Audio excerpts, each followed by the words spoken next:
Hello and welcome back to Daily English Talk. I'm Maya. And I'm Carlos. Hey, Maya, can I be honest about something? Of course. I am actually a bit embarrassed to make this video. Why? Because last January, I made this big plan for 2025. I was going to study 1 hour every day, learn 50 new words per week, finish 3 grammar books. Let me guess. It lasted about 2 weeks? 9 days. 9 days, Maya. Then I just stopped. You know what? I think 90% of our viewers just nodded their heads. That's completely normal. Really? Really.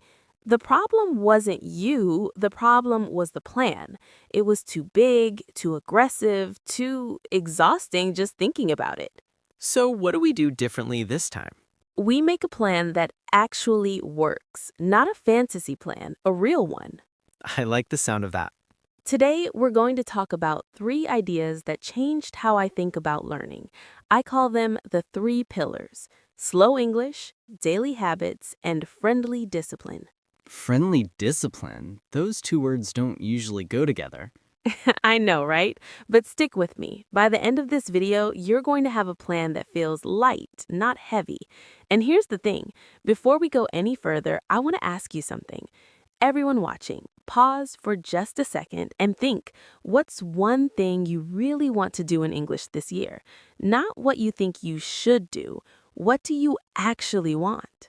For me, it's watching movies. I want to understand the jokes without reading subtitles. That's specific. That's good. Okay, hold on to that thought. We'll come back to it.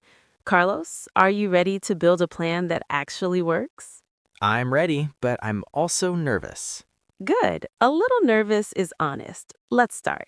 So, pillar 1, slow English. Carlos, when you hear those words, what's your first thought? Boring? No pressure? Okay, boring is honest, but here's what slow really means. Last year, how many grammar rules did you try to learn in 1 week?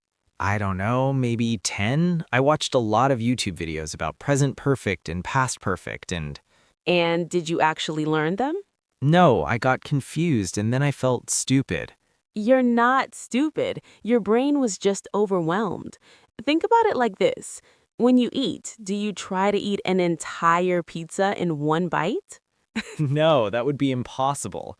Exactly. You take small bites. You chew, you taste it. Slow English is the same idea. Instead of trying to learn 10 grammar rules, you learn one, just one, and you really learn it. But that seems so slow. It is slow, and here's why that's actually brilliant. There's science behind this. Your brain needs time to move information from short-term memory to long-term memory. That takes repetition and time. When you cram 10 things into your brain at once, nothing sticks. I never thought about it that way. Let me give you a real example. Last month, I decided to learn kitchen vocabulary, but instead of learning 50 words, I chose 5, just 5. The words were whisk, simmer, dice, sauté, and drain. Only 5 words in a month? 5 words that I actually know now. I can use them, I can hear them in cooking videos. They're mine. Before, I would write down 50 words, forget 48 of them, and feel bad about myself. Okay, I see. So slow English is really about deep learning, not wide learning. Yes, deep, not wide. That's a great way to say it. But what if I get impatient? What if I see other people learning faster? Here's the truth, and this might sound harsh, but I think you need to hear it. Those people you see on Instagram who speak perfect English in 6 months, either they're naturally gifted or they're not showing you the thousands of hours they actually put in, or they're not as fluent as they seem. That actually makes me feel better. You have to run your own race. The biggest mistake people make, and I made this mistake for years, is collecting information instead of learning information. You watch a video, you think, oh, that's interesting, and you move to the next video, but you didn't actually learn anything. I do that all the time. We all do. So here's the slow English rule. One thing, many times. Find one scene from a movie, watch it 10 times, or read one paragraph. Read it 5 days in a row. Won't that get boring? Maybe, but you know what's more boring? Studying for years and still not being able to understand a movie. Here's the thing. By the 10th time, something magical happens. You start to hear things you didn't hear before. The pronunciation becomes clear. The rhythm makes sense. It's like, you know when you listen to a song for the first time and it's just noise, but after 10 times, you're singing along. Yeah, I know exactly what you mean. That's what happens with English too. Your brain needs repetition. It's not boring, it's training. Okay, I'm starting to get this. So if I want to understand movie jokes, I should find one funny scene, maybe 1 or 2 minutes long, and just watch that over and over? Exactly. Which movie? I love Charlie Chaplin films, the old silent ones. Oh, that's perfect for starting because there's no dialogue to stress about, just physical comedy and maybe some title cards. Right. Okay, so slow English is pick one small thing, go deep, repeat until it's really yours. Perfect summary. You've got it. All right, pillar 2. This is the big one. Daily habits. This is where I always fail. Why do you think that is? I don't know. I start excited, then life happens. I get busy, I'm tired, I forget. Okay, so let me ask you something. Do you brush your teeth every day? Yes. Even when you're tired? Yes. Even when you're busy? Yes, Maya, I brush my teeth. Where are you going with this? Why don't you forget to brush your teeth? Because it's just automatic. I don't think about it. I just do it. Exactly. It's a habit. And habits don't require motivation. They don't require excitement. They just happen. That's what we need to create for English. But how? English isn't the same as brushing teeth. Actually, it can be.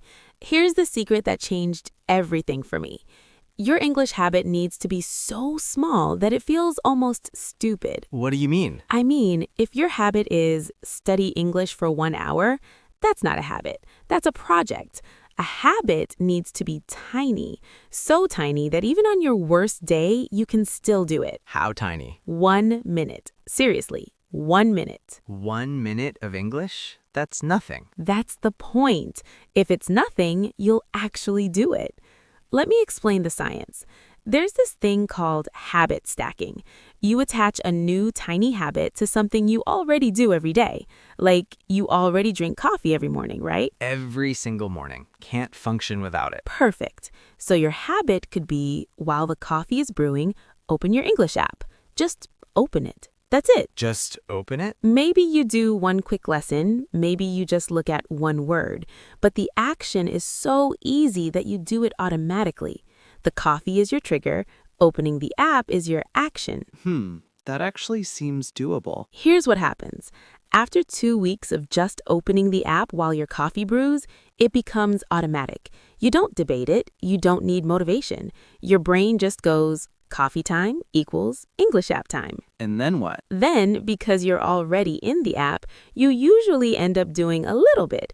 But even if you don't, even if you just open it and close it, the habit is alive, and that's what matters most. Wait, so I could just open the app and close it and that counts? On your worst days? Yes. Absolutely yes. Because the goal isn't to learn the most English. The goal is never break the chain. Never break the chain? There's this concept from Jerry Seinfeld. He wanted to write jokes every day, so he got a calendar and put a big X on every day he wrote. After a week, he had a chain of X's. The rule was simple. Don't break the chain. I like that. It's visual. I can see my progress. Exactly. So let's design your actual habit. You want to understand movie jokes, right? Right. Okay. When during your day could you watch 1 minute of a movie? Maybe after dinner. I always have tea around 8 o'clock. Perfect. So your habit is at 8 p.m. when I make my tea, I watch 1 minute of a Charlie Chaplin scene. Just 1 minute? Just 1 minute. But here's the thing. You're going to watch the same minute multiple times, maybe for a week. The same minute for a week? Yes. Remember slow English? By day 7, you're going to know that minute so well. You'll understand every movement, every joke, every detail. And when you finally get the joke, you're going to feel amazing. Okay, I can see how that would work. But what about the days when I'm really tired or when I have guests over at 8 p.m.? Great question. This is where the 20% rule comes in. 20% rule? Normal days, you do 100% of your habit. Watch the minute, maybe write 2 words in your notebook. But on tired days or chaotic days, you do just 20% of the habit. What's 20% of watching 1 minute? Maybe you just press play and listen for 20 seconds while you make your tea.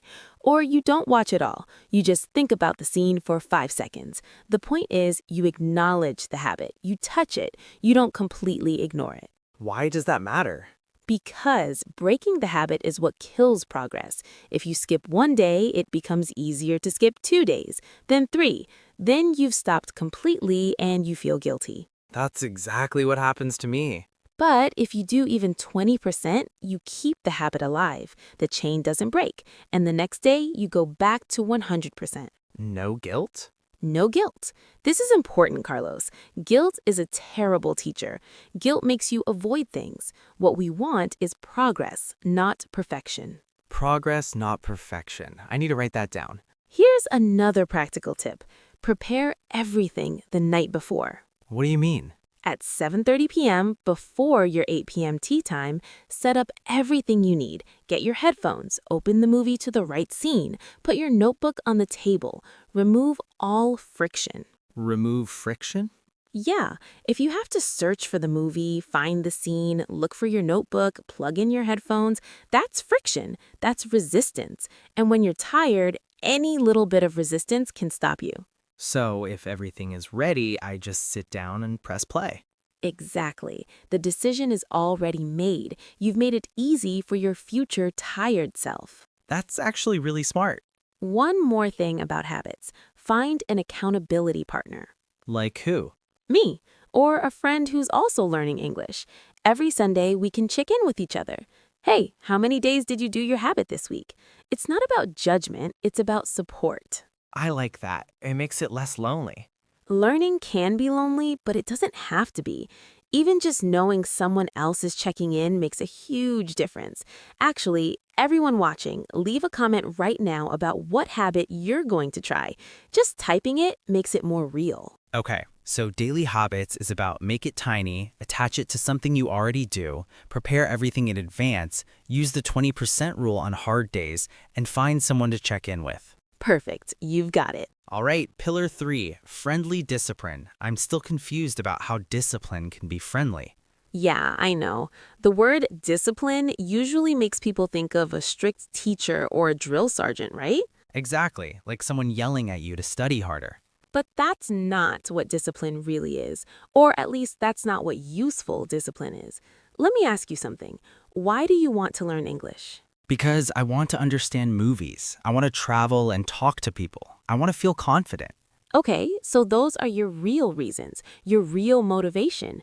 Now, imagine it's Thursday night, you've had a terrible day at work, you're exhausted, your brain is fried, you sit on the couch and Netflix is calling your name.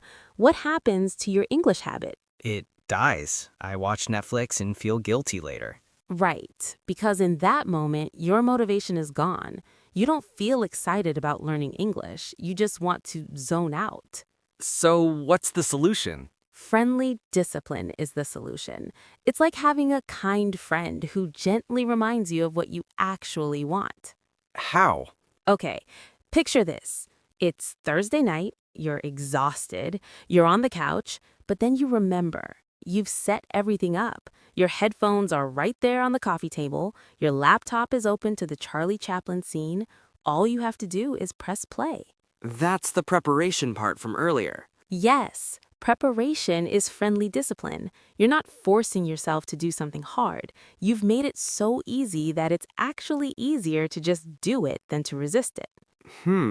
I never thought about discipline that way. Here's another part of friendly discipline: forgiveness. Forgiveness. Yes. Let's say you do skip Thursday. You're too tired, you don't watch your scene, you break the chain. What do most people do? Feel terrible. Tell themselves they're failures. Give up completely. Exactly. They quit. But friendly discipline says, it's okay, you're human. Tomorrow is a fresh start. Let's try again. But won't that make you lazy if there's no consequence for skipping? Actually, no. Here's the thing. Harsh discipline makes people quit. Friendly discipline keeps people going. Which would you rather have? Someone who studies perfectly for 3 weeks then quits, or someone who studies imperfectly for 3 years? The second one, obviously. Right. Friendly discipline is about sustainability. It's about still being here a year from now. Okay, I think I'm starting to understand, but how do I actually practice this? Let me give you a specific example. Every Sunday, I do what I call my weekly English review. What's that? I sit down with my notebook and a cup of tea. I look at what I learned that week. I check my habit tracker. Did I do my habit every day? If I miss days, I don't beat myself up. I just notice the pattern. What pattern? Like, maybe I notice I always skip on Fridays because I go out with friends. Okay, that's useful information. Now I can adjust. Maybe Friday becomes my 20% day automatically. So you're not judging yourself, you're just observing. Exactly. It's data, not drama. And then I plan for the next week. What scene will I watch? What 2 words will I focus on? It takes maybe 10 minutes. And that's discipline? That's friendly discipline. It's a system that supports you, not a system that punishes you. I like this. It feels kind. It should feel kind. You know what the biggest lie about learning is? What? It's that you have to suffer to improve, that if it's not painful, you're not working hard enough. Yeah, I definitely believed that. It's not true. In fact, the opposite is true.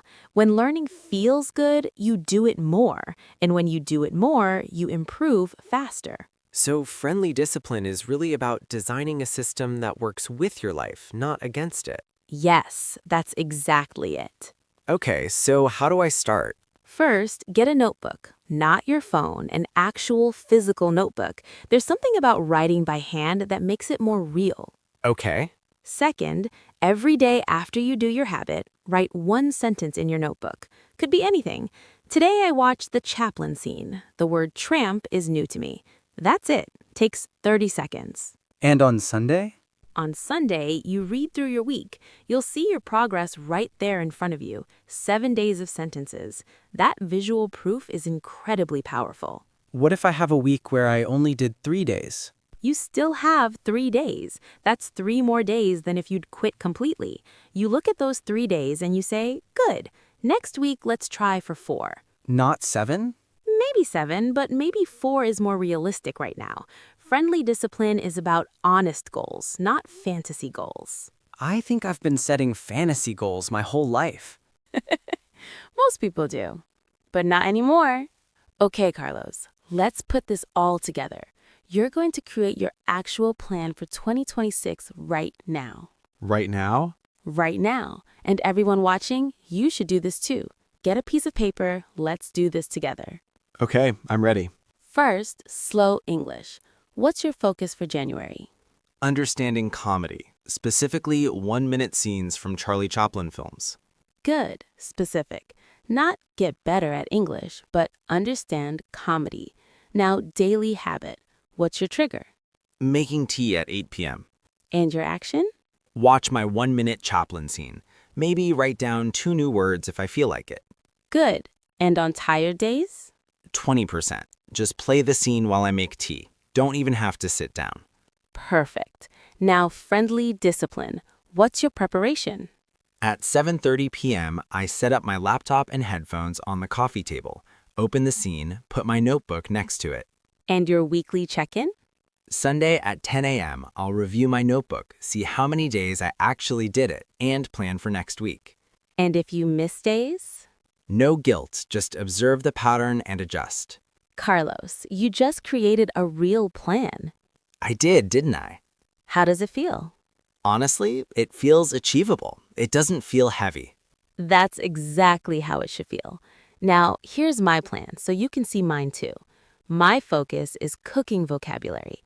My trigger is making breakfast.